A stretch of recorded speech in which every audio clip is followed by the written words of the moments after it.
Hello students. आज हम start करने वाले हैं अपना सीएमए फाइनल लॉ का एक नया चैप्टर। और उस चैप्टर का नाम है corporate winding up and dissolution. बच्चों, ये जो चैप्टर है ये सीएमए फाइनल लॉ के हिसाब से अगर मैं बात करूं तो ऐसा नहीं है कि बहुत ज्यादा इंपॉर्टेंट है। हाँ, एक टाइम था पहले 2015-16 के टाइम पे ये चैप्टर बहुत इंपॉर्टेंट हुआ करता था। पर एक्चुअली क्या है ना, इस चैप्टर में इतने सारे अमेंडमेंट आए हैं, इतने सारे और बार बार अमेंडमेंट आए हैं, तो अब ये चैप्टर की बेचारे की गत बिगाड़ के पटक दी है। तो अब ये चैप्टर सीएमए फाइनल लॉ के लिए बहुत ज्यादा इंपॉर्टेंट नहीं होता है। अगर मैं ज्यादा से ज्यादा बात करूं तो ये आप ये लगा सकते हैं कि ये 3 नंबर या 4 नंबर का बाई चांस एग्जाम में आ सकता है। अदरवाइज ये भी कम चांसेस रहते हैं। ऐसा नहीं है कि ये एग्जाम में आ ही रहा है और बहुत ज्यादा मार्क्स का 3-4 मार्क्स का बाई चांस ये क्वेश्चन इस चैप्टर से रिलेटेड आता है एग्जाम में। पर हम इस चैप्टर को प्रॉपर पूरे शिद्दत से पढ़ेंगे। प्रीवियस ईयर में जितने भी क्वेश्चन इस चैप्टर से आए हैं उनको हम सॉल्व भी करेंगे। बहुत कम क्वेश्चन आए हैं इस चैप्टर से और ज्यादातर वाइंडिंग अप कमिटी के फॉर्मेशन से रिलेटेड है, वो हम पढ़ेंगे जब हम इस चैप्टर को आगे डिटेल में देखना शुरू करेंगे। बच्चों, अब मैं ये चैप्टर पढ़ाना आपको स्टार्ट करता हूं। मैंने आपको बताया इस चैप्टर का नाम है वाइंडिंग अप एंड डिसोल्यूशन। आखिर वाइंडिंग अप का मीनिंग क्या होता है, डिसोल्यूशन का मीनिंग क्या होता है? देखिए बच्चों, वाइंडिंग अप अलग है और डिसोल्यूशन अलग है। वाइंडिंग अप एंड डिसोल्यूशन दोनों सेम नहीं होता। एग्जाम्पल के तौर पे मैं आपको समझाऊं, जैसे मैं आपको यहाँ पे डिफरेंस लिखकर बताता हूं। देखिए, ये तो है वाइंडिंग अप और ये है बच्चों आपका डिसोल्यूशन। बच्चे, वाइंडिंग अप का मतलब होता है कि कंपनी बंद हो रही है, कंपनी को बंद करने की शुरुआत हो चुकी है, कंपनी को बंद करने की स्टार्टिंग हो चुकी है। मतलब अब कंपनी को बंद किया जा रहा है, ये बात पक्की है। और अब हम कंपनी को बंद करना स्टार्ट कर रहे हैं। कंपनी को बंद करने का प्रोसेस अभी शुरू हुआ है, कंपनी बंद नहीं हुई है, कंपनी का एग्जिस्टेंस खत्म नहीं हुआ है। कंपनी आज भी एग्जिस्ट करती है, कंपनी का आज भी नामो निशान है, कंपनी आज भी अपनी आइडेंटिटी रखती है। अब हम कंपनी को बंद कर रहे हैं, प्रोसेस चल रहा है, उसे वाइंडिंग अप बोला जाता है। तो आप बोल सकते हो कि ये एक तरह का स्टार्ट है कंपनी को एंड करने का। ये स्टार्ट होता है कंपनी को एंड करने का, जबकि इसके अंदर कंपनी एंड हो जाती है। इसके अंदर बच्चे कंपनी एग्जिस्ट करती है, क्योंकि अभी हम कंपनी को बंद कर रहे हैं, कंपनी बंद हुई नहीं है, कंपनी को बंद किया जा रहा है। जबकि इसके अंदर कंपनी एग्जिस्ट नहीं करती। मैं और बात करूं बच्चों, आप ये बोल सकते हो कंपनी को बंद करने का ये पहला स्टेप है।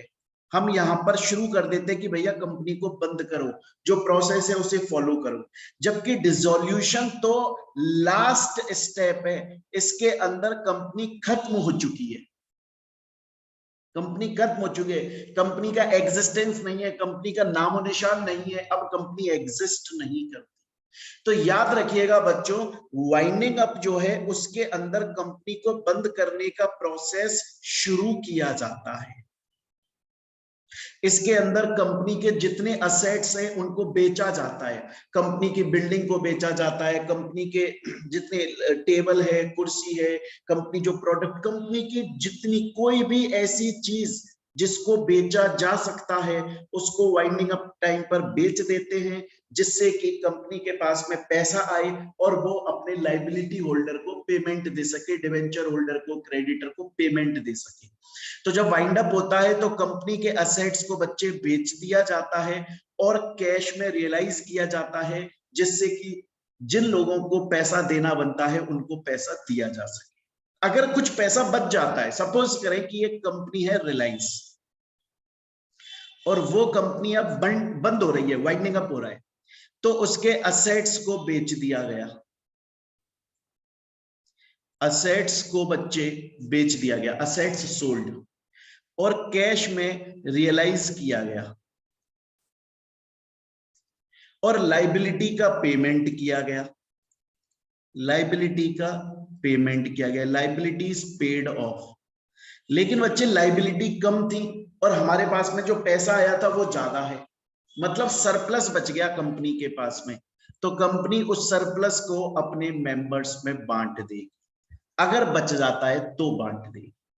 स्टूडेंट बोलता है सर अभी तक मैं इस चैप्टर का नाम समझ गया, आप पढ़ा रहे हो वाइंडिंग अप एंड डिसोल्यूशन, आप मुझे बता रहे हो कि कोई कंपनी कैसे बंद हो सकती है। इस चैप्टर के अंदर हम पढ़ेंगे कि कंपनी अगर कोई बंद होती है, वाइंड अप होती है तो कैसे होती है, कितने तरीके होते हैं कंपनी को बंद करने के, क्या प्रोसेस होता है, और फिर हम एंड में जाकर पढ़ेंगे डिसोल्यूशन की जब कंपनी बंद हो जाती है तो जब डिसोल्यूशन होता है तो उस वक्त क्या इफेक्ट होता है। हम कंपनी को बंद करने की शुरुआत से लेकर वाइंडिंग अप से लेकर डिसोल्यूशन यहां तक का सफर देखने वाले, यहां तक की जर्नी देखने वाले। इस चैप्टर में हम ये देखेंगे कि जब कंपनी को बंद करना स्टार्ट किया तो क्या क्या प्रोसेस, लीगल रूल्स, कंप्लायंसेस थे जो फुलफिल किए गए, और कैसे कैसे कंपनी को बंद किया गया, कौन कौन सी लीगल अथॉरिटीज का ऑर्डर हमें आया, आखिर कंपनी कैसे डिसॉल्व हुई, और जब डिसॉल्व हो गई तो उसके बाद में क्या इफेक्ट निकल के आता है। हम ये पूरी जर्नी इस चैप्टर के अंदर पढ़ने वाले हैं, सभी रूल्स रेगुलेशंस को हम यहां पर पढ़ने वाले। यहां तक की बात आप लोगों को मेरे ख्याल से समझ में आई होगी। अब बच्चे, अब हम स्टार्ट करते हैं वाइंडिंग अप के बारे में पढ़ना। अभी तक मैंने आपको ये इंट्रोडक्शन दिया है। अब देखिए क्वेश्चन ये आता है कि सर अगर कोई कंपनी बंद होना चाहती है, सर अगर कोई कंपनी वाइंड अप होना चाहती है तो सर कोई कंपनी वाइंडिंग अप कैसे, वाइंड अप कैसे हो सकती है, कैसे बंद हो सकती है। तो बच्चे मैं आपको बता दूं, अगर कोई भी कंपनी बंद होना चाहती है तो एक तो है कि वो अपनी मर्जी से बंद हो जाए, मतलब कंपनी अच्छी खासी बढ़िया चल रही है, कंपनी में कोई दिक्कत नहीं है, कंपनी खूब सही चल रही है, लेकिन अब कंपनी का मालिक ये बोलता है कि यार मेरे को ये कंपनी आगे नहीं चलानी, मैं इस कंपनी को अपनी मर्जी से बंद कर देना चाहता हूं। ऐसा नहीं है कि मेरे ऊपर कोई लीगल रूल्स रेगुलेशंस अप्लाई हो रहे हैं कि तुम्हें बंद करनी पड़ेगी कंपनी, तुम्हें कंपनी बंद करनी पड़ेगी, ऐसा कुछ नहीं है। बस अब मुझे अपनी मर्जी से मेरी कंपनी बंद कर देनी है, मैं कंपनी को आगे नहीं चलाना चाहता, इसे बोला जाता है वॉलेंटरी वाइंडिंग अप, अपनी मर्जी से बंद कर देना। ये कैसे होता है वो पूरा प्रोसेस हम इस चैप्टर में पढ़ेंगे। अभी मैं आपको बता रहा हूं आखिर कोई कंपनी बंद होती है, वाइंड अप होती है, तो उसके मोड्स क्या क्या होते हैं, कैसे कैसे कंपनी बंद हो सकती है। एक तो मैंने आपको बोला कंपनी अपनी मर्जी से बंद हो सकती है, वॉलेंटरी। एक होता है बच्चा बाय ट्राइब्यूनल। ट्राइब्यूनल का मतलब है नेशनल कंपनी लॉ ट्राइब्यूनल। मतलब मैं आपको 5 सिचुएशन पढ़ाऊंगा, 5 सिचुएशन। अगर उन 5 में से किसी भी एक भी सिचुएशन में कोई कंपनी फॉल हो गई, मैं आपको 5 सिचुएशंस पढ़ाऊंगा, अगर कोई कंपनी इन 5 में से किसी भी सिचुएशन में फॉल हो गई तो बच्चे उस कंपनी को वाइंड अप होना पड़ेगा। नेशनल कंपनी लॉ खुद, ट्राइब्यूनल खुद ऑर्डर पास करेगा कि अब तुम्हें बंद होना पड़ेगा, वो कंपलसरी होता है बंद होना। एक बार एनसीएलटी का ऑर्डर आ गया तो कंपनी को बंद होना ही पड़ता है। और एनसीएलटी ऑर्डर कब देगा, अगर कोई कंपनी उन 5 में से किसी भी सिचुएशन में फॉल हो गई तो बच्चे अभी तक मैंने आपको समझाया कि वाइंडिंग अप का मतलब क्या होता है। वाइंडिंग अप का मतलब होता है कि कंपनी को बंद किया जा रहा है, कंपनी की लाइफ को खत्म करने की स्टार्टिंग हो चुकी है, ये कंपनी को बंद करने का पहला स्टेप होता है। डिसोल्यूशन क्या होता है, डिसोल्यूशन का मतलब होता है कि ये लास्ट स्टेप है, अब कंपनी बंद हो ही जाएगी। समझ रहे हैं इस बात को, कंपनी मतलब बंद हो चुके, एग्जिस्ट नहीं करती। फिर मैंने आपको बताया कि कंपनी को बंद करने के क्या क्या मोड्स होते हैं। एक तो होता है वॉल्यूंटरी वाइंडिंग अप, कंपनी खुद अपनी मर्जी से बंद हो रही है, और एक होता है कि नेशनल कंपनी लॉ ट्राइब्यूनल ने ऑर्डर पास कर दिया, अब कंपनी को कंपलसरी है बंद होना। और national company law tribunal NCLT order कब पास करेगी?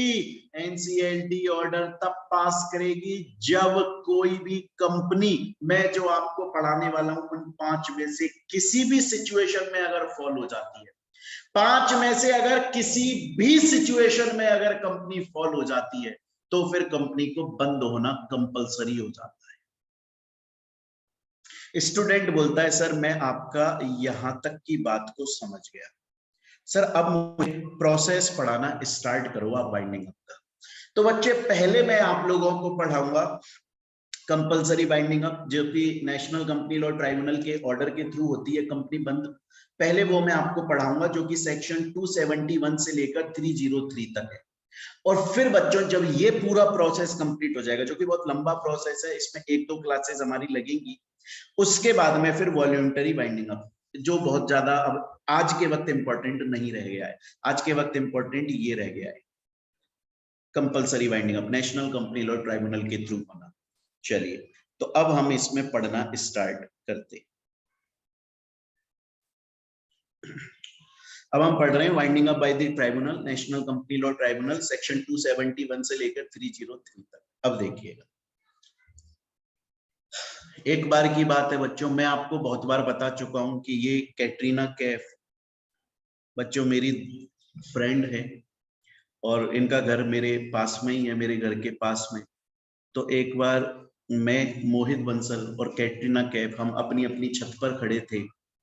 तो कैटरीना कैफ को पता है कि मैं कंपनी लॉ पढ़ाता हूं, मुझे लॉ के बारे में नॉलेज है, तो ये मेरे से पूछने लग गई। इन्होंने बोला मोहित ऐसी कौन कौन सी सिचुएशंस होती हैं जिनके अंदर एनसीएलटी किसी कंपनी को कंपल्सरली वाइंड अप कर देती है? कौन कौन सी सिचुएशंस होती हैं? मैंने इनको बताया था, जैसे आपको मैंने बताया है कि 5 सिचुएशन हैं।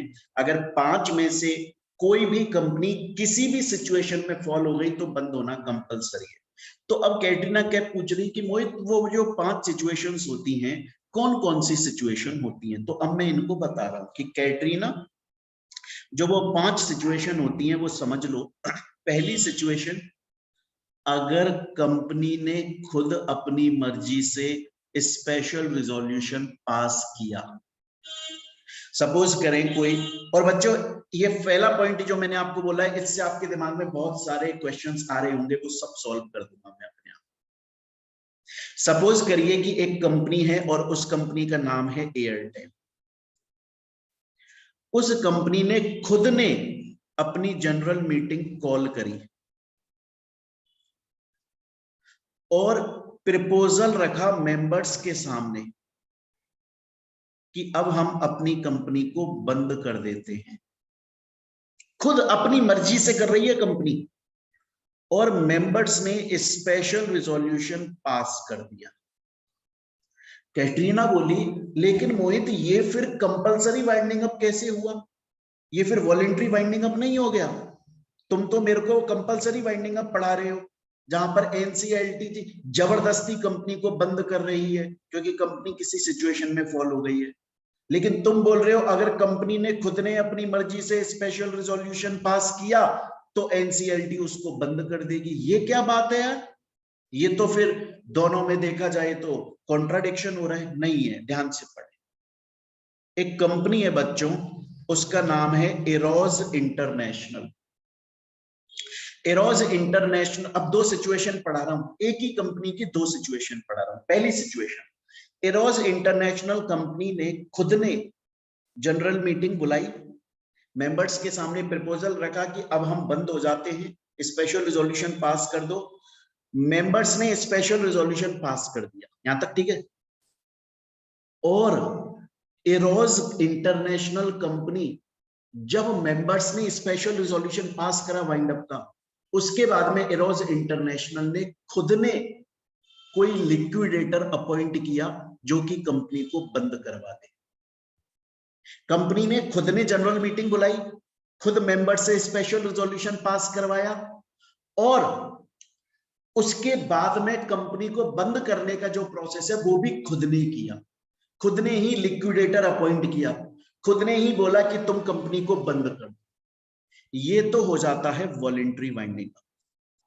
लेकिन अगर एरोज इंटरनेशनल कंपनी ने जनरल मीटिंग बुलाई, खुद ने अपनी मर्जी से बुलाई, मेंबर्स के सामने प्रपोजल रखा, उन्होंने स्पेशल रिजोल्यूशन पास किया कि हाँ बंद कर दो, लेकिन एरोज नाउ खुद बंद नहीं कर रहा है, बल्कि वो NCLT national company law tribunal के पास में पहुंचा और नेशनल कंपनी लॉ ट्राइब्यूनल के पास में जाकर बोला कि हम बंद होना चाहते हैं, मेंबर्स ने स्पेशल रिजोल्यूशन पास कर दिया है, लेकिन अब आगे का प्रोसेस आप करवाएं, आप लिक्विडेटर अपॉइंट करें और आप हमारी कंपनी को बंद करवाएं।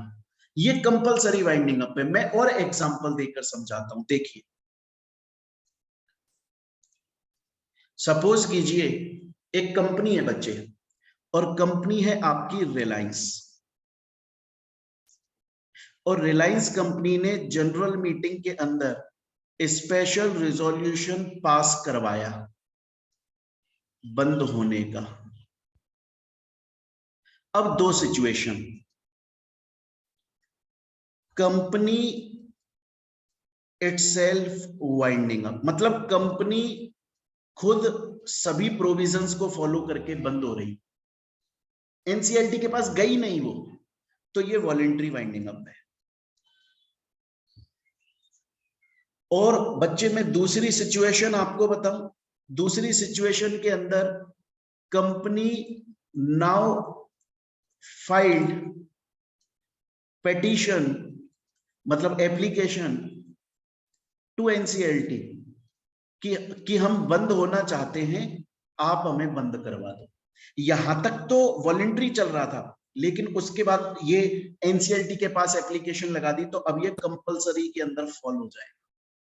तो समझें, अगर किसी कंपनी ने खुद की जनरल मीटिंग बुलाई, खुद स्पेशल रिजोल्यूशन पास करवाया, लेकिन उसके बाद में अगर उसने एनसीएलटी को एप्लीकेशन नहीं लगाई, खुद से वाइंडिंग अप स्टार्ट कर दिया, खुद अपना लिक्विडेटर अपॉइंट कर रही है, that is voluntary winding up.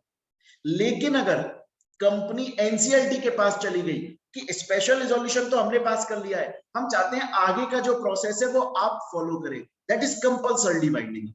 Clear है ये चीज? तो अब हम दोबारा से एक बार रिवाइज करते हैं, अभी तक जो पढ़ा फिर कंटिन्यू करेंगे।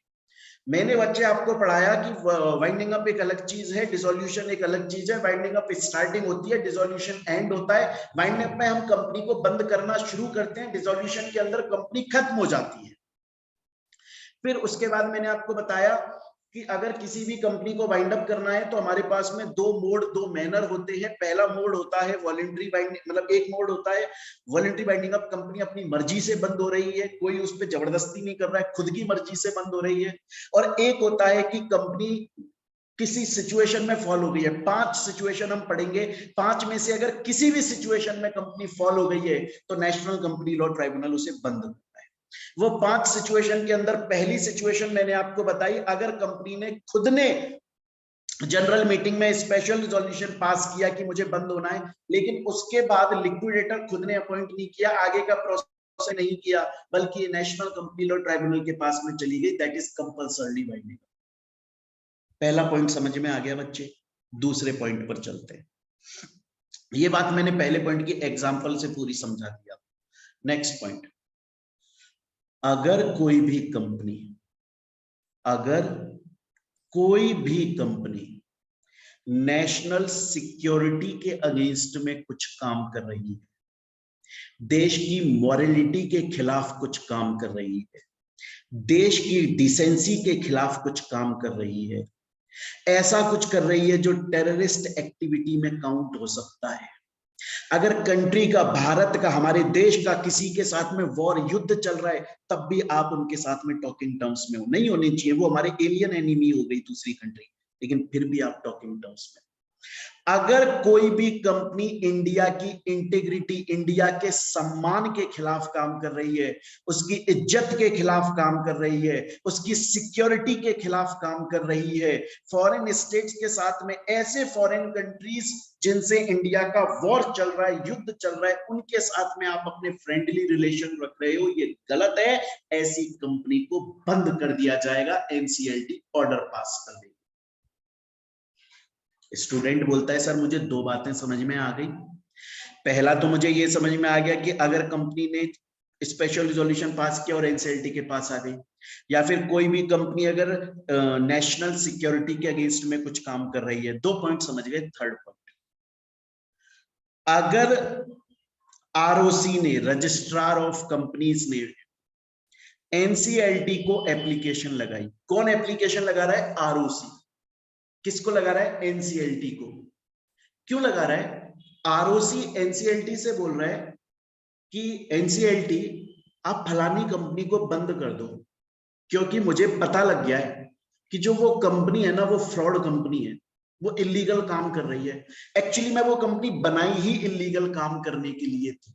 वो कंपनी इसलिए नहीं बनाई थी कि नॉर्मली बिजनेस करे, वो कंपनी बनाई ही इलीगल काम करने के लिए थी। खुद आरओसी एनसीएलटी से ये बात बोल रहा है। तो बच्चों थर्ड पॉइंट क्या बोल रहा है? सपोज करिए कि एक कंपनी है कोई, सपोज करिए कि एक कंपनी है एयरटेल, ठीक है, और वो एयरटेल कंपनी इलीगल पर्पस के लिए इनकॉर्पोरेट हुई थी। मतलब वो बनाई ही गलत काम करने के लिए थी, टैक्स बचाने के लिए बनाई गई थी। होता है ना, शेल कंपनी बना देते हैं, पनोरमा पेपर्स, ये सब सुना होगा न्यूज में आपने, कि बड़े बड़े जो लोग होते हैं ना, या जिन लोगों को टैक्स की चोरी करनी होती है, वो क्या करते हैं कि एक नई कंपनी बना देते हैं जिसमें काम तो कुछ करते नहीं है, लेकिन थोड़ी इनकम उसमें दिखाते रहते हैं और उसको लॉस में दिखाते हैं, टैक्स की चोरी करने या किसी भी इलीगल पर्पस के लिए कोई कंपनी बनाई गई। आज आरओसी को ये बात पता लग गई, आरओसी को पता लगे, तो आरओसी खुद एप्लीकेशन लगा रहा है एनसीएलटी को कि ये कंपनी गलत काम करती है, ये कंपनी इलीगल काम करती है, ये कंपनी लॉ के अगेंस्ट में काम करती है, ये कंपनी इलीगल पर्पस के लिए काम करती है, इस कंपनी को बंद कर दिया जाए। तो एनसीएलटी बंद कर दी। तो 3 सिचुएशन मैंने आपको पढ़ाई बच्चों अभी तक। एक सिचुएशन मैंने आपको पढ़ाई कि अगर कंपनी ने खुद ने स्पेशल रिजोल्यूशन पास कर लिया। दूसरी सिचुएशन मैंने पढ़ाई बच्चे की, कंपनी अगर नेशनल सिक्योरिटी के अगेंस्ट में कुछ काम कर रही है। और थर्ड सिचुएशन बच्चे मैंने आपको पढ़ाई कि अगर कंपनी इलीगल पर्पस के लिए काम कर रही है। लेकिन याद रखिएगा एक बात, लेकिन बच्चों एक बात याद रखिएगा, आरओसी, मैंने आपको थर्ड पॉइंट में बताया कि आरओसी एनसीएलटी के पास में एप्लीकेशन लगा रहा है कि फलानी कंपनी इलीगल पर्पस के लिए बनी है, आप उसे बंद कर दो। आरओसी एनसीएलटी के पास में एप्लीकेशन तब ही लगा सकता है जब सेंट्रल गवर्नमेंट ने उसे अप्रूवल दे दी है। अगर आरओसी एनसीएलटी के पास एप्लीकेशन लगाना चाहता है कंपनी को वाइंड अप करवाने के लिए, तो पहले उसे सेंट्रल गवर्नमेंट से अप्रूवल लेनी पड़ेगी। तो आरओसी पहले सेंट्रल गवर्नमेंट से अप्रूवल लेगा और फिर एनसीएलटी को एप्लीकेशन लगाएगा। और याद रखिएगा, सेंट्रल गवर्नमेंट ऐसे ही अप्रूवल नहीं दे देती है कि आरओसी भगा भगा गया कि साहब फलानी कंपनी में तो फ्रॉड हो रहा है, मैं एनसीएलटी को एप्लीकेशन लगाना चाहता हूं, सेंट्रल गवर्नमेंट जी आप मुझे अप्रूवल दे दो। सेंट्रल गवर्नमेंट बोलती है अप्रूवल दे देंगे, पहले तो तुम प्रूव करो कि वो कंपनी लीगल पर्पस के लिए इनकॉर्पोरेट हुई है, और दूसरा प्रूव करो कि तुमने उसे अपॉर्चुनिटी ऑफ बीइंग हर्ड, उस कंपनी को सफाई पेश करने का मौका दे दिया है, तब तुम मेरे पास में अप्रूवल लेने आए। तो आरओसी एनसीएलटी के पास एप्लीकेशन लगा सकता है, लेकिन उसके लिए उसने सेंट्रल गवर्नमेंट से प्रायर अप्रूवल ले ली हो, प्लस जिस कंपनी के अगेंस्ट में अप्रूवल लग रही है उससे उसको opportunity of being heard provide किया जा चुका है। तो बच्चे अभी तक मैंने आपको 3 बातें बता दी। एक तो मैंने बताया अगर कंपनी ने जनरल मीटिंग में स्पेशल रिजोल्यूशन पास कर लिया तो फिर, या फिर अगर कंपनी नेशनल सिक्योरिटी के अगेंस्ट में काम कर रही है, या फिर आरओसी खुद कंपनी के अगेंस्ट में एप्लीकेशन लगा रहा है एनसीएलटी के पास। लेकिन आरओसी एप्लीकेशन तब लगाएगा जब सेंट्रल गवर्नमेंट से प्रायर अप्रूवल ले चुका है, और सेंट्रल गवर्नमेंट से अप्रूवल उसे तब मिलेगी जब वो कंपनी को opportunity of being heard they चुका है। क्लियर? नेक्स्ट फोर्थ पॉइंट, अगर किसी कंपनी ने लगातार, कॉन्जिक्यूटिवली, कंटिन्यूअसली, लगातार पिछले 5 साल से अपने एनुअल रिटर्न और फाइनेंशियल स्टेटमेंट फाइल नहीं किए, तो वो कंपल्सरली वाइंड अप होगी।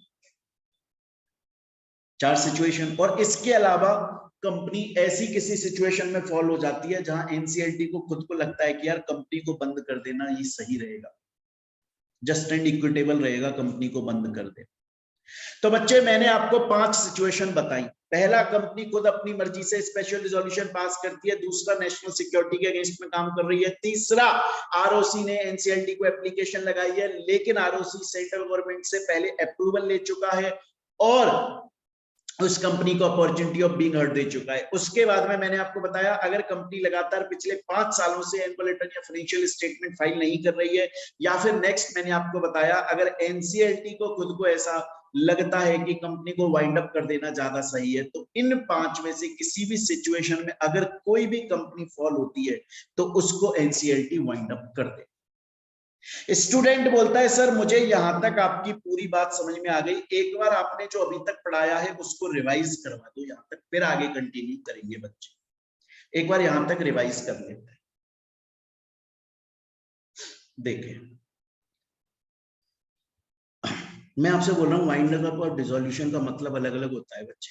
तो वाइंडिंग अप का मतलब होता है कि कंपनी अपनी मर्जी से, मतलब कंपनी बंद हो रही है, कंपनी के बंद होने की स्टार्टिंग है, कंपनी अभी भी एग्जिस्ट करती है, अब हम उसे बंद करना शुरू कर रहे हैं। और बच्चे डिसोल्यूशन का मतलब होता है कि कंपनी अब डिसॉल्व हो गई है, कंपनी का एंड हो चुका है, कंपनी का नामो निशान खत्म हो गया। मैंने आपको बताया कंपनी कितनी तरीके से बंद हो सकती है बच्चा। कंपनी एक तो खुद अपनी मर्जी से बंद हो सकती है, वॉलंटरी वाइंडिंग अप। कंपनी बोलती है मुझे अब नहीं करना धंधा पानी यार, आगे मुझे बंद होना है भाई, हो जाओ।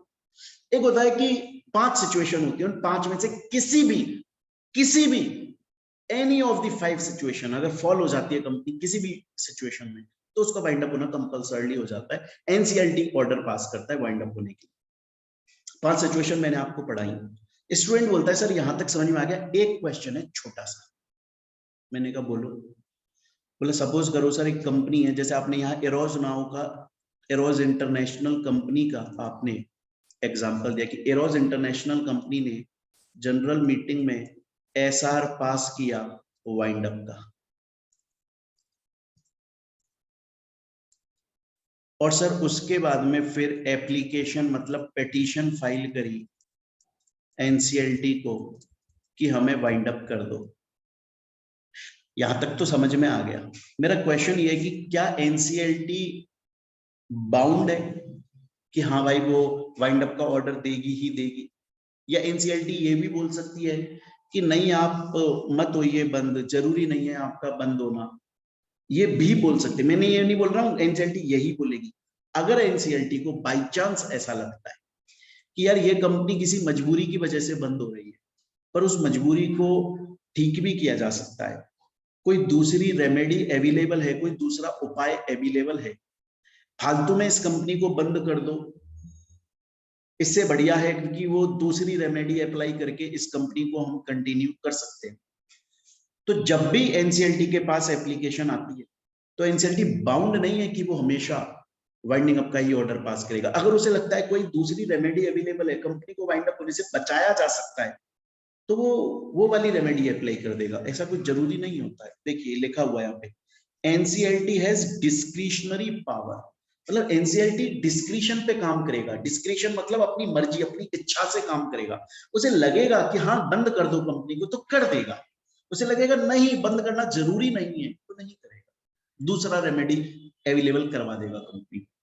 स्टूडेंट बोलता है ठीक है सर मुझे ये पॉइंट समझ में आ गया। एक और क्वेश्चन है सर मेरा, आपने बताया अगर कोई भी कंपनी इन 5 में से किसी भी सिचुएशन में फॉल हो जाती है तो उसके लिए बंद होना कंपलसरी हो जाता है। ठीक है, 4 सिचुएशन हमें बड़ी अच्छे से समझ में आई। सर एक लास्ट वाली जो सिचुएशन है उसमें आपने बोला कि एनसीएलटी को खुद को अगर कभी ऐसा लगता है कि कंपनी ऐसी सिचुएशन में फॉल हो गई है जिसमें कंपनी को बंद कर देना ज्यादा बेहतर है, जस्ट एंड इक्विटेबल है।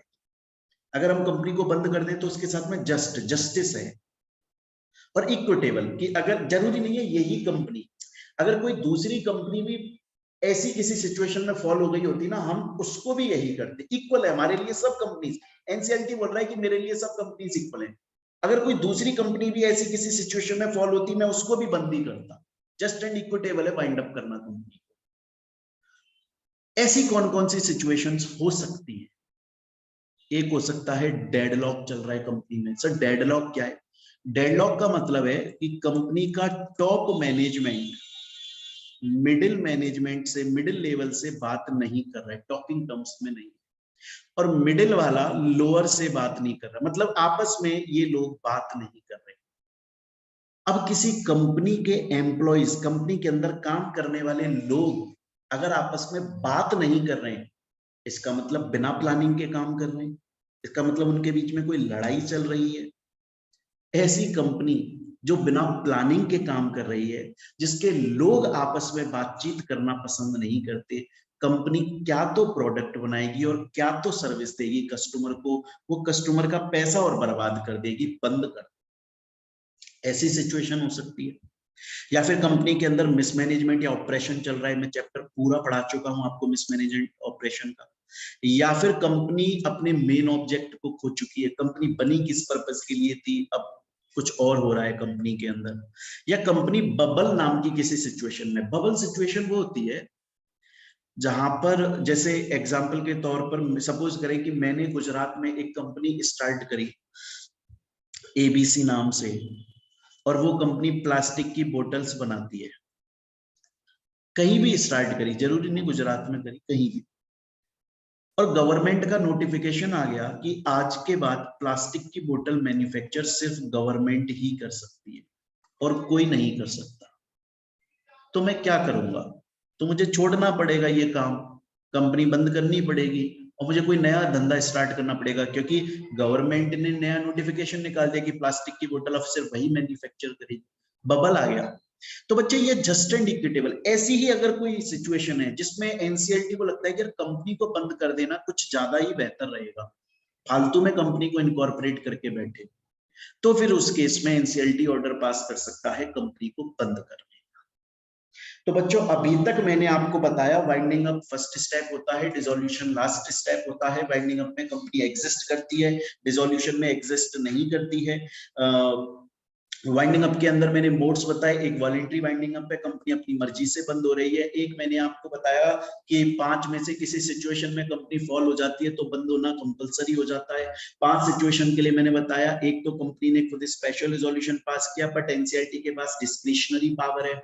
एक बच्चे मैंने आपको बताया कि नेशनल सिक्योरिटी के अगेंस्ट में काम कर रहे हैं। एक मैंने बताया आरओसी ने एनसीएलटी को एप्लीकेशन लगाकर बोला है, लेकिन आरओसी एनसीएलटी को एप्लीकेशन तभी लगाएगी जब सेंट्रल गवर्नमेंट से पहले अप्रूवल ले चुकी है एंड उस कंपनी को opportunity of being heard they चुकी है। देन उसके बाद में मैंने आपको बोला कि इसके अलावा फिर मैंने बताया पिछले 5 साल से कंपनी ने अपने रिटर्न्स, फाइनेंशियल स्टेटमेंट फाइल नहीं किए या जस्ट एंड इक्विटेबल रीजन है। यहां तक हम पढ़ चुके। स्टूडेंट बोलता है लेकिन सर एक क्वेश्चन है मेरा, आप बोल रहे हो कि ये जो कंपलसरी वाइंडिंग अप है इसमें एनसीएलटी ऑर्डर पास करता है, एनसीएलटी अपने ऑर्डर में लिखता है कंपनी को कि हमें पता चल चुका है कि आप 5 में से इस वाली सिचुएशन में फॉल हो गए हो और अब आपको बंद होना पड़ेगा, एनसीएलटी ऑर्डर देता है। सर क्वेश्चन ये है एनसीएलटी को कैसे पता लगता है? एनसीएलटी को कैसे पता लगता है? कैसे पता लगेगा एनसीएलटी को कि फलानी कंपनी के अंदर उन 5 में से ये वाली सिचुएशन हो गई है? हो सकता है या तो खुद से पता लग जाए या फिर उसके पास में एप्लीकेशन लगाई जाए। अब क्वेश्चन ये आता है कि सर एप्लीकेशन कौन कौन लगा सकता है? बच्चे खुद कंपनी लगा सकती है, जब कंपनी ने स्पेशल रिजोल्यूशन पास किया खुद को वाइंड अप करने के लिए तो खुद कंपनी लगा सकती है, या फिर कॉन्ट्रीब्यूटरी लगा सकता है। कॉन्ट्रीब्यूटरी कौन होता है? एक तरह से कंपनी के मेंबर्स, शेयर होल्डर्स होते हैं। बाकी कुछ पॉइंट है वो मैं समझा दूंगा, इंपॉर्टेंट नहीं है कॉन्ट्रीब्यूटरी से रिलेटेड, आपके सीएमए लॉ के लिए इंपॉर्टेंट नहीं है, सीएस वालों के लिए होते हैं, बट मैं समझा दूंगा। अभी के लिए इतना समझ लें कि मेंबर या शेयर होल्डर को कॉन्ट्रीब्यूटरी भी बोलते हैं। खुद कंपनी लगा सकती है या कॉन्ट्रीब्यूटरी लगा सकता है, या कंपनी एंड कॉन्ट्रीब्यूटरी दोनों मिलकर लगा सकते हैं जॉइंट, या फिर कोई दूसरा पर्सन जिसको सेंट्रल गवर्नमेंट ने ऑथराइज कर दिया है, या फिर अगर मैं बी पॉइंट पे चला जाऊं जहां पर हमने पढ़ा था कि सिक्योरिटी, कंपनी के नेशनल सिक्योरिटी के अगेंस्ट में काम हो रहा है, तो खुद सेंट्रल गवर्नमेंट या स्टेट गवर्नमेंट एप्लीकेशन लगा सकती है। तो बच्चों एप्लीकेशन कौन कौन लगा सकता है, आपको ये बड़े अच्छे से समझ में आना चाहिए। एक तो मैंने बोला कि खुद कंपनी लगा दे, कंपनी कब लगाएगी, जब स्पेशल रिजोल्यूशन पास किया है, या फिर कॉन्ट्रीब्यूटरी लगा दे। कॉन्ट्रीब्यूटरी कौन होता है, एक तरीके से कॉन्ट्रीब्यूटरी कंपनी का मेंबर होता है। जिस दिन कंपनी वाइंड अप हो रही है ना, जैसे कंपनी आज वाइंड अप हो रही है, तो इसके 18 महीने पहले चले जाओ। अगर इन 18 महीने के अंदर बंदे ने 6 महीने के लिए भी शेयर्स कंपनी के होल्ड करे थे, तो वो कॉन्ट्रीब्यूटरी और वो एप्लीकेशन लगा सकता है। जिस दिन कंपनी का वाइंड अप स्टार्ट हो रहा है उसके 18 मंथ्स पहले चले जाओ, एंड ड्यूरिंग दोज 18 मंथ्स, उन 18 महीनों के अंदर चेक करो कि क्या बंदे ने कम से कम 6 महीने के लिए शेयर्स होल्ड करे थे, फिर वो लगा सकता है एप्लीकेशन। कॉन्ट्रीब्यूटरी है ये, आपको बहुत डिटेल में नहीं जाना है क्योंकि ये आपके लिए इतना इंपॉर्टेंट नहीं है।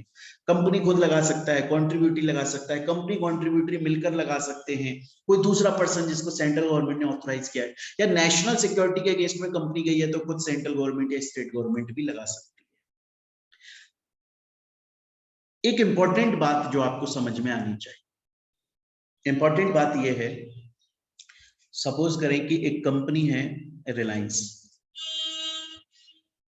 एक कंपनी है बच्चे रिलायंस, और रिलायंस कंपनी उन 5 में से किसी सिचुएशन में फॉल हो गई है, तो फिर अब पिटीशन लगाई जा रही है एनसीएलटी को बताने के लिए कि कंपनी 5 में से इस सिचुएशन में फॉल हो गई है, आप वाइंड अप कर दो। बच्चों जब एनसीएलटी को पिटीशन लगाई जाती है ना, साथ में वो पिटीशन आरओसी को लगना जरूरी होता है, साथ में वो पिटीशन आरओसी को भी लगाई जाती है।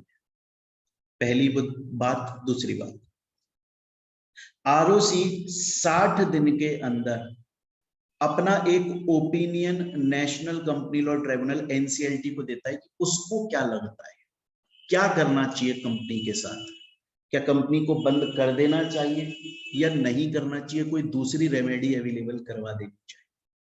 तो बच्चे एप्लीकेशन कौन कौन लगा सकता है ये मैंने आपको बताया।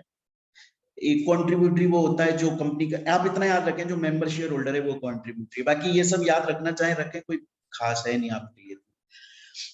मैं आपसे बोल रहा हूं कि जब एनसीएलटी को एप्लीकेशन लगाई गई तो एप्लीकेशन की एक कॉपी आरओसी को भी दी जाती है, एंड आरओसी 60 दिन के अंदर अपना opinion national company law tribunal को जरूर देता है। ये इंपॉर्टेंट बात है बच्चे, ये आपको याद रखें।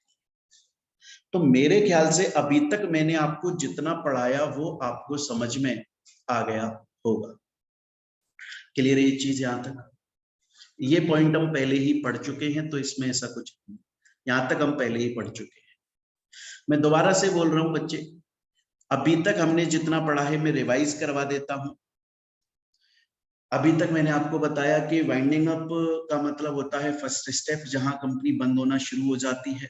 देखिए रिवाइज करना बहुत जरूरी है बच्चे, आपको आप बार बार जितनी बार रिवाइज करेंगे ना उससे आपका ही प्रॉफिट होगा। थ्योरी सब्जेक्ट है। हाँ, और अभी तक जितने टॉपिक मैंने पढ़ाए हैं उनसे रिलेटेड प्रीवियस ईयर में क्वेश्चंस आए नहीं है सीएमए फाइनल लॉ के अंदर। ये एक्सक्लूसिवली सीएमए के लिए बता रहा हूं मैं। सीएमए के हम ऐसा नहीं करते हैं कि सीएमए के अंदर सीए सीएस का बच्चे भी पढ़ा रहे हैं, एक्सक्लूसिव होती है तीनों की क्लास अलग अलग। तो सीएमए लॉ के अंदर इस चैप्टर में अभी तक जितने टॉपिक्स पढ़े उनसे रिलेटेड कोई क्वेश्चन आया नहीं है। जैसे ही आएगा आपको पता है कि हम टॉपिक कंप्लीट होते ही प्रीवियस ईयर के क्वेश्चन साथ में करवाते। तो वाइंडिंग अप का मतलब क्या होता है ये मैंने समझाया। फर्स्ट स्टेप है डिसोल्यूशन में खत्म हो जाता है। दो तरीके से हो सकता है वाइंडिंग अप, वॉलंटरी या कंपलसरी। कंपलसरी में एनसीएलटी ऑर्डर देता है। 5 सिचुएशन मैंने आपको बताई। एप्लीकेशन कौन कौन लगा सकता है ये बताया। जब एप्लीकेशन एनसीएलटी को लगेगी तो एक कॉपी आरओसी को भी जाएगी, एंड आरओसी 60 दिन के अंदर अपना ओपिनियन देगी एनसीएलटी। ठीक है, ये पॉइंट हम यहाँ तक पढ़ चुके हैं। तो बच्चों आज की क्लास में हम यहाँ तक पढ़ेंगे, नेक्स्ट क्लास में हम इसके आगे कंटिन्यू करेंगे। अच्छा, दूसरी बात, जिन बच्चों ने क्लासेस परचेज की हुई हैं उनको तो ऑलरेडी पता है, वो तो खरीद चुके हैं। अब मैं उन लोगों के लिए बता रहा हूं, अगर ये मैंने सोशल मीडिया प्लेटफॉर्म पे अपलोड कर दिया है लेक्चर, बाई चांस डेमो के तौर पे कुछ सोशल मीडिया प्लेटफॉर्म पे लेक्चर अपलोड हो जाते हैं जिससे और भी बच्चे देख के क्लासेस खरीद सके, अगर आप परचेज करना चाहते हैं तो बच्चों आप हमारे ऐप से परचेज कर सकते हैं। आप गूगल प्ले स्टोर पर जाकर ऐप डाउनलोड कर लीजिएगा। वीडियो के डिस्क्रिप्शन में लिंक भी दे दूंगा मैं ऐप का, वहां से जाकर भी आप क्लासेस हमारी परचेज कर सकते हैं। या फिर अगर आप चाहें तो डायरेक्टली इस नंबर पे कांटेक्ट करके आप क्लासेस परचेज कर सकते हैं। चलिए, थैंक यू बच्चों, मिलते हैं हम नेक्स्ट क्लास में।